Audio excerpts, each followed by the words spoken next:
في وسط العك اللي بيقدمه المنتخب مرة واحدة لقينا صفحات السوشيال ميديا الزملكاوية فسخ عقد محمود كهربا مع القادسية، فسخ عقد كهربا مع محمود كهربا، ضيع نفسه كهربا، مش عارف ايه، كهربا لعيب بتاع مشاكل. يا جماعة مش قادرين ينسوا ان كهربا سابه من حوالي 6 سنين، وانا مش فاهم ايه نظرية ضيع نفسه ولعيب بتاع مشاكل. انت عارف، انت عارف كهربا عمل ايه مع الاهلي؟ يعني انت، كهربا واخد 4 دوري ابطال، الزمالك واخد 5 دوري ابطال كله بتاريخه. فايه اللي ضيع؟ يا ريت كل اللعيبه تضيع نفسها. فمش قادرين ينسوا ان اللعيب سابهم ومشي، واتظلم كمان في الغرامه اللي دفعها، ده كمان دفع فلوس. فهي استكمال للحمله المسعوره اللي هي على كهربا، ومن بعده امام، ومن بعد امام زيزو، وهنفضل كده.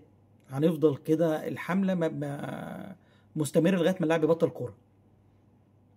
انا عايز اقول لك بس بطولات كهربا مع الاهلي، الراجل واخد فوق ال 15 بطوله.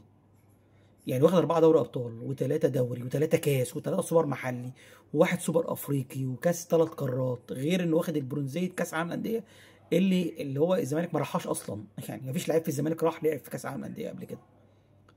فمش فاهم ايه سر الهجوم وملاك دونجا والصفحات بتاعت ايطاليا الزملكاوي يا جماعه تعايشوا، انسوا، فكروا في مشاكل ناديكم. يعني انت، يعني حتى انت من سنه كنت عمال تعير بنصر الاسطوره والسوبر السوبر، اللعيب اصلا بقى بره القايمه عندكم. فيعني يعني اللعيب بيتنسي بعد سنه عندكم. انما احنا كاهلاويه لا، اللعيب شايلين له. كهربا جايب افضل هدف في الكاف في دوري ابطال افريقيا اللي جابه في الهلال، وخد احسن هدف. كهربا جاب اهداف في الزمالك. كهربا كان مؤثر جدا مع الاهلي.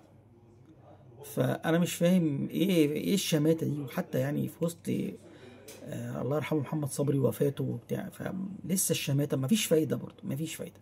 لكن يا سيدي كهربا مضايقك، خلاص مضايقك، هو عندنا كويس كهربا. سلام.